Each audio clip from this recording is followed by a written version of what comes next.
students. How are you all? चलिए, that's nice to hear that you all are fine. आज we are going to start a new chapter of the physics, that is work, energy and power. ठीक है, तो आज हम physics का chapter कर रहे हैं. That means it is related to the numericals also. तो हम स्टार्ट करेंगे, थ्योरी भी होगा, उसमें न्यूमेरिकल्स के फॉर्मूलाज भी डिस्कस होंगे एंड साथ साथ हम न्यूमेरिकल्स कैसे करने हैं ये भी डिस्कस करेंगे. तो आप वीडियो को बहुत ध्यान से देखना and without wasting time let's begin quickly. Okay, work. What is work? Work सबको समझ में आता है, वर्क का मतलब काम. फिजिक्स में जब आप डिफाइन करते हैं what is work, then what we need to say. चलो मैं एक एग्जांपल से दिखाती हूँ. Suppose you have an object and इस ऑब्जेक्ट का mass is m. This object is initially positioned at point A. At this object you will apply some force. आपने force apply कर दिया और फोर्स अप्लाई करने के बाद इस ऑब्जेक्ट ने पोजीशन चेंज करके एक नया पोजीशन एक्वायर कर लिया, that is position B. A और B के बीच में we can say that it has covered a displacement S. Okay, तो क्या हुआ है, एक ऑब्जेक्ट है, उस ऑब्जेक्ट के ऊपर आपने फोर्स अप्लाई किया है and on the application of that force उस ऑब्जेक्ट ने अपनी पोजीशन चेंज कर ली. Hence we can say that work is done. काम हो गया है. क्लियर? तो इसी से डेफिनेशन बनती है, work is defined as, work is said to be done when a point of application of force, this object A is the point where force is being applied, है ना. फोर्स यहाँ पर apply हो रहा है, तो डेफिनेशन में भी यही बोल रहे हैं, point of application of force moves through a distance in the direction of the force applied. जिस डायरेक्शन में आपने फोर्स अप्लाई किया है उसी डायरेक्शन में उस ऑब्जेक्ट ने मूव किया है, उस पर्टिकुलर पॉइंट ने मूव किया है जिसके ऊपर आपने फोर्स अप्लाई किया था, तो वर्क इज डन. ठीक है, तो वर्क डन तब हुआ है जब आपने किसी ऑब्जेक्ट पर फोर्स अप्लाई किया और उस ऑब्जेक्ट ने अपनी पोजीशन चेंज करके एक नया पोजीशन एक्वायर कर लिया एंड उसने जो मूवमेंट दिखाई है वो उसी डायरेक्शन में दिखाई है जिस डायरेक्शन में फोर्स अप्लाई हुआ था. ठीक है, so definition goes very simple. एक और बार रिपीट करते हैं, चलिए मेरे साथ रिपीट करिए आप भी. Work is said to be done when a point of application of force moves through a distance in the direction of the force applied. Very simple. तो इसी से आप वर्क का अगर मैथमेटिकल एक्सप्रेशन बनाते हैं, W is said to be the work done. This is equals to the product of force, F से force को रिप्रेजेंट करते हैं, and the displacement. So work done is the product of force and the displacement.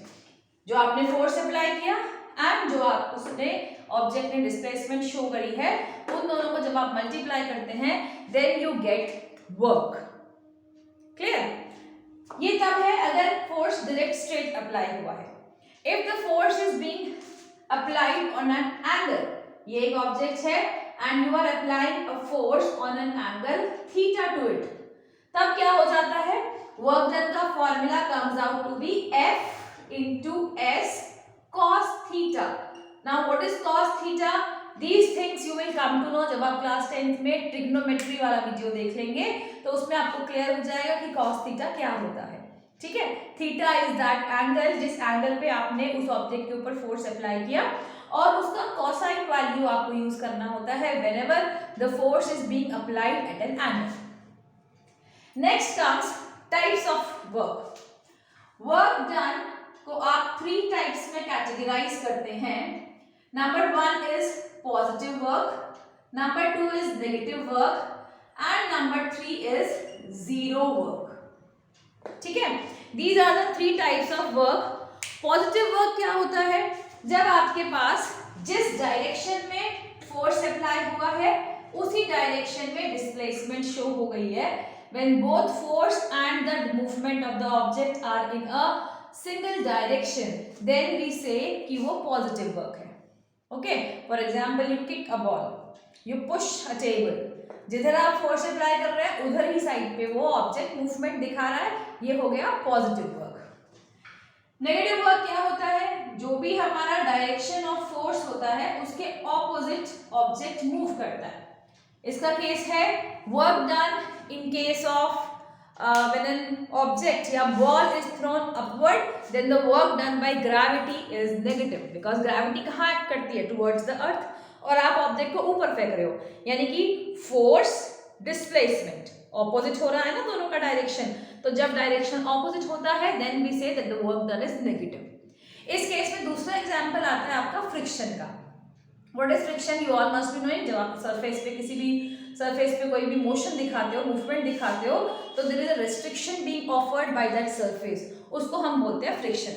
Now when the direction of movement is forward, friction always acts backward. तो ये friction भी हमेशा opposite direction में काम करता है।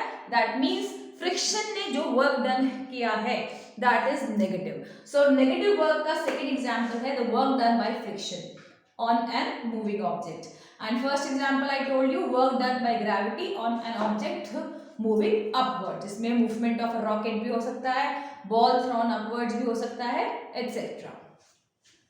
थर्ड केस आता है जीरो वर्क। अब जीरो वर्क में again you have two things.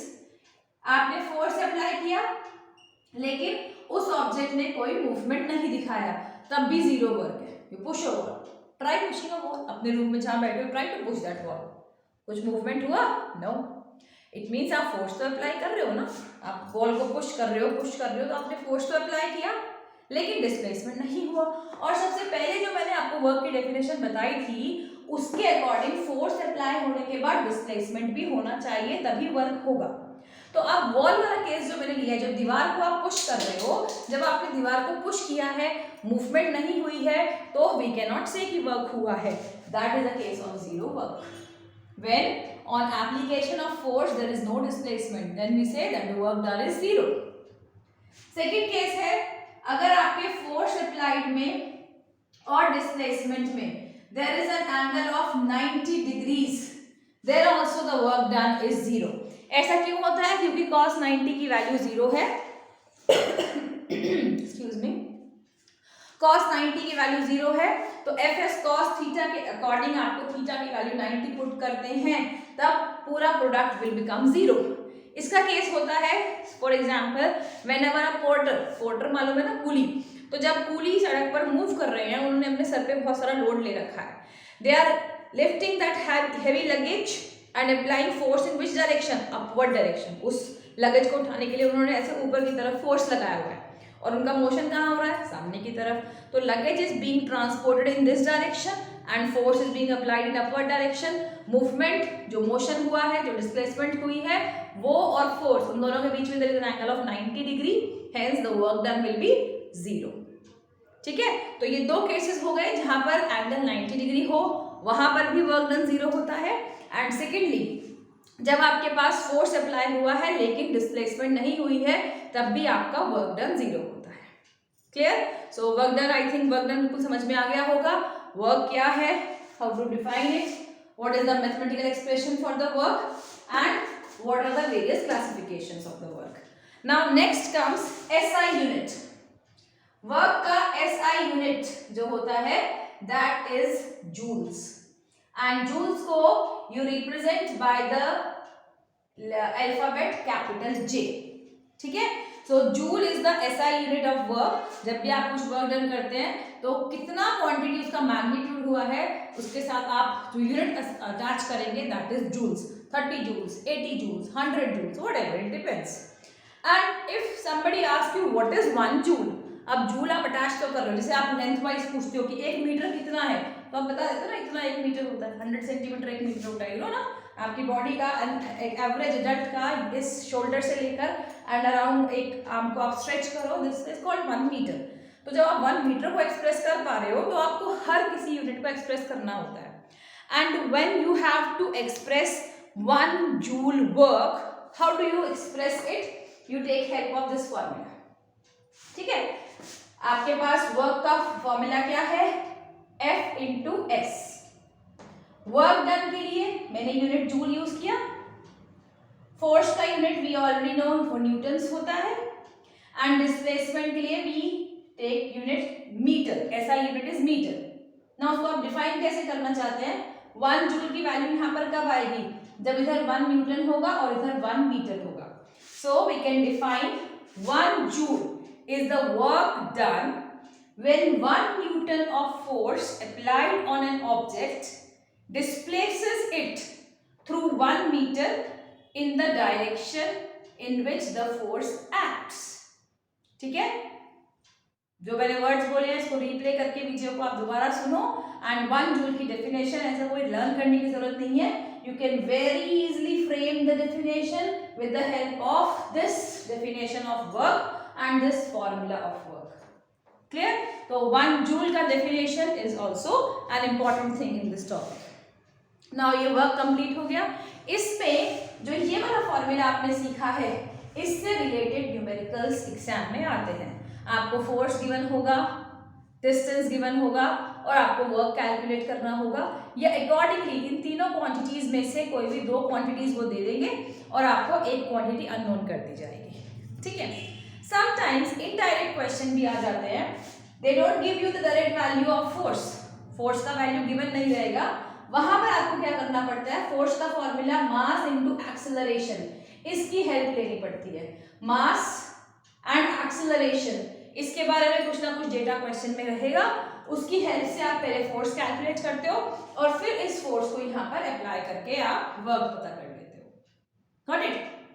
Now one more work is to be calculated, जब भी आप किसी ऑब्जेक्ट को वर्टिकली लिफ्ट कर रहे हो, हॉरिजॉन्टली मूव नहीं किया, आपने वर्टिकली लिफ्ट किया है किसी भी ऑब्जेक्ट को, तो जब आप वर्टिकली लिफ्ट करते हो तब कितना वर्क डन होगा, लेट अस फाइंड आउट। देखो वर्क का फॉर्मूला है force into distance, because the object is being raised up, तो इसके अंदर फोर्स कौन लगा रहा है, ग्रेविटी, एंड ग्रेविटेशनल फोर्स में acceleration is g, acceleration due to gravity, displacement is being done vertically, so work done in case of lifting an object is mgh. This is the vertical work done whenever an object is raised to a height h, then the amount of work done will be mgh.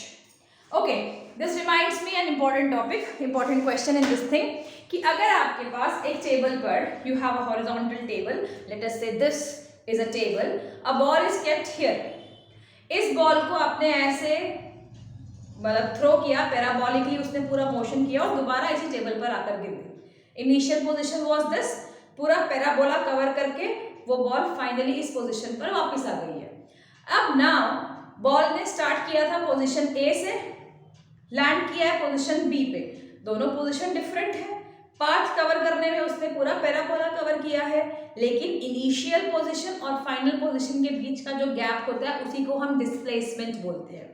तो इस case में आपको जब work done calculate करना होगा तो force into displacement calculate करना होगा, तो you will calculate this displacement. Clear? Secondly इसी में अगर वो पूछ लेते हैं कि what is the work done by gravity in this case, then what will you say? See, displacement is in horizontal direction and gravity always act vertically, तो gravitation vertically act कर रही है, displacement horizontally हो रहा है, दोनों के बीच में एंगल कितना बन गया, 90 degree, hence the work done in this case by the gravity will be 0. okay, clear? तो वर्क यहाँ पर हमारा फिनिश हो जाता है। वर्क डन क्या है, वर्क डन का फॉर्मूला, वर्क डन के टाइप्स, वर्क डन के न्यूमेरिकल्स, वर्क डन के एसआई यूनिट और एक दो और इंपॉर्टेंट बातें जो मैंने वर्क की बताई हैं। Now we will start with energy. Okay, energy क्या होता है? Energy is the ability to do work. If I have energy in me I can perform a work. तो हम सिंपल सा डेफिनेशन बनाते हैं एनर्जी का। Energy is the ability of a body to do work और it is the capacity of a body to do work. तो energy basically work कितना वो ऑब्जेक्ट करता है उसका मेजरमेंट है। ठीक है, अब इसके वेरियस फॉर्म्स होते हैं एनर्जी के, muscular energy, chemical energy, potential energy, heat energy, light energy, nuclear energy, electrical energy, there are many forms. We don't have to discuss all the forms, हम डिस्कस करेंगे only mechanical energy. Mechanical energy में there are two forms. किसी भी object का जो mechanical energy होता है that is two energy का sum, potential energy and kinetic energy. So किसी भी ऑब्जेक्ट का पोटेंशियल एनर्जी कितना है, काइनेटिक एनर्जी कितना है, उन दोनों को आप सम अप करो, then you get mechanical energy. ठीक है, पोटेंशियल एनर्जी क्या है, काइनेटिक एनर्जी क्या है, इनको वन बाय वन कवर करते हैं। Potential energy, it is the energy possessed by an object by virtue of its motion, by virtue of its position, I correct myself, motion में kinetic होता है। The energy possessed by an object by virtue of its position or configuration। ठीक है, किसी object को आपने एक height पे रेज कर दिया, उसमें एक एनर्जी आ जाती है, that energy is potential energy. For example water stored in a dam, पानी नीचे रखा है नॉर्मल लेवल पे, ग्राउंड लेवल पे उसमें इतनी एनर्जी नहीं है, लेकिन अगर उसी पानी को आप हाइट पे स्टोर कर देते हो, डैम्स में स्टोर करते हो, उस वाटर के अंदर इतनी एनर्जी है कि वो टर्बाइन्स पे गिरता है एंड टर्बाइन स्टार्ट्स मूविंग। अगर उसी पानी के अंदर टर्बाइन को छोड़ दो कुछ नहीं होगा, लेकिन जब वो पानी हाइट से गिर रहा है तो उसके अंदर एनर्जी आ गई, एंड वो कौन सी एनर्जी आई है, that energy is potential energy.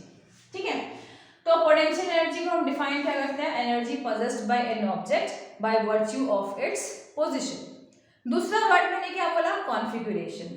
Configuration में क्या है कि ऑब्जेक्ट की आप कॉन्फ़िगरेशन चेंज करते हो। फॉर एग्जांपल स्प्रिंग है, स्प्रिंग नॉर्मली इतना लेंथ का है, you stretch that spring to longer length than its original one, तो उसके अंदर एक एनर्जी आ जाएगी, है ना। रबर बैंड का केस लेते हैं, रबर बैंड को आप नॉर्मली अपने हैंड में ब्रेसलेट पहनते हो ना, रबर बैंड को उसको स्ट्रेच करो फिर छोड़ो, it hits you.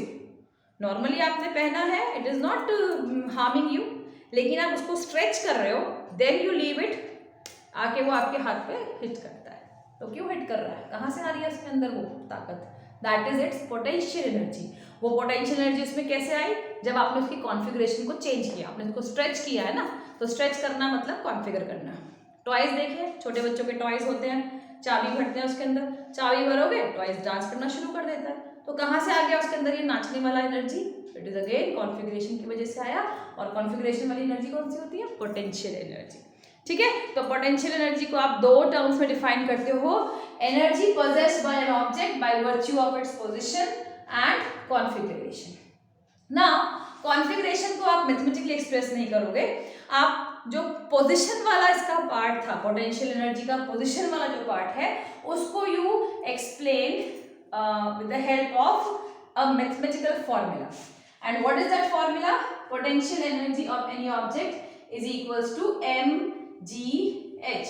This you can relate, go back to the video, just play it once more, and इसको आप relate कर सकते हो vertical work, जो भी हमने पीछे पढ़ा था कि जब भी किसी ऑब्जेक्ट को आप vertically lift करते हो तो उसके अंदर एक वर्क डन किया जाता है, and that work done can be correlated with the potential energy. Potential energy में भी तो आप ऑब्जेक्ट को एक हाइट पे रेज कर रहे हो ना, तो हाइट पे ले जाने के बाद जो एनर्जी स्टोर हुई वो पोटेंशियल एनर्जी है, और हाइट तक ले जाने के लिए जो वर्क किया वो आपका वर्टिकल वर्क था। वर्टिकल वर्क ही उसकी पोटेंशियल एनर्जी में कन्वर्ट हो गया, और यू कैन से कि पोटेंशियल एनर्जी ही उसका ability to do vertical work है। Whatever way you want to recap yourself, but the mathematical formula for both the things goes same. Clear? So everything is clear about potential energy. I hope G का value में कोई confusion नहीं होगा। 9th वालों को इतना तो पता ही है कि G की वैल्यू कितनी होती है, 9.8 मीटर पर second square. This is acceleration due to gravity. Okay. Now next comes kinetic energy. Kinetic energy क्या है? It is the energy possessed by any object by virtue of its motion.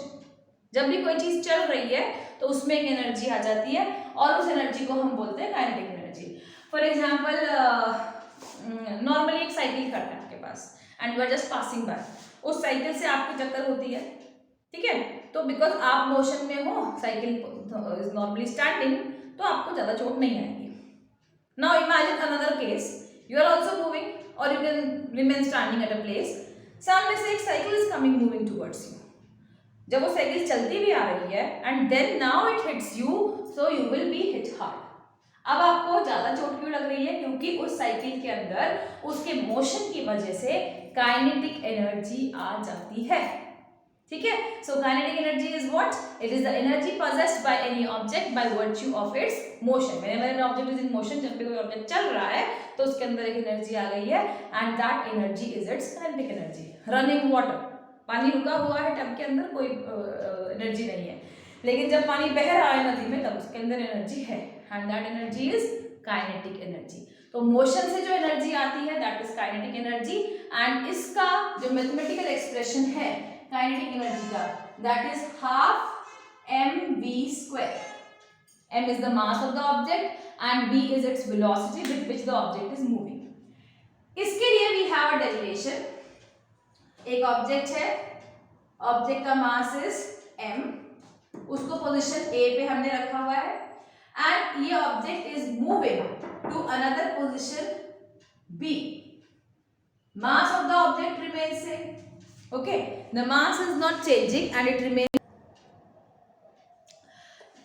एक object आपने लिया m, उसको position a से शुरू किया और उस पे एक फोर्स अप्लाई करते हैं and because of that force the object has moved to position b।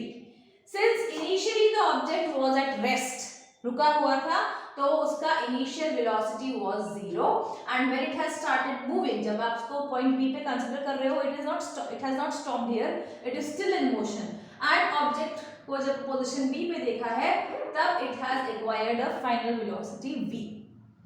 ठीक है, केस समझ में आ गया पूरा condition. Object of mass m initially rest पे था, पोजीशन a पर फोर्स अप्लाई किया, फोर्स अप्लाई करने के बाद ऑब्जेक्ट ने अपनी पोजीशन चेंज कर ली टू पोजीशन b एंड जब वो पोजीशन b पे पहुंचा है तब तक उसने एक वेलोसिटी एक्वायर कर ली है, फाइनल वेलोसिटी v। अब हमें पोटेंशियल काइनेटिक एनर्जी कैलकुलेट करनी है और ये किसके इक्वल है? वर्क के equal. As we have said in the definition that energy is the ability to do work. Work we have just studied कि वर्क क्या होता है? किसी भी ऑब्जेक्ट का फोर्स एंड उसके डिस्प्लेसमेंट का प्रोडक्ट। फोर्स क्या होता है? Mass into acceleration and displacement जो इस ऑब्जेक्ट ने पोजीशन A से पोजीशन B तक कवर की that is S। M A S, we have three quantities now. Now we know that third equation of motion says that v square is equals to u square plus 2as, isn't it? And we know that क्योंकि u की value 0 है तो v square is equals to 2as और क्या कह सकते हो कि v square upon 2a is the value of this displacement s. So अगर मैं इस डिस्प्लेसमेंट की वैल्यू को यहाँ सब्स्टिट्यूट कर दूं तो क्या मिलेगा हमें? I'll just show it here. We will get what? Kinetic energy यहीं से रिलेट करना is equals to m into a into v square upon 2a. This a and a cancels out. क्या रहा आपके पास?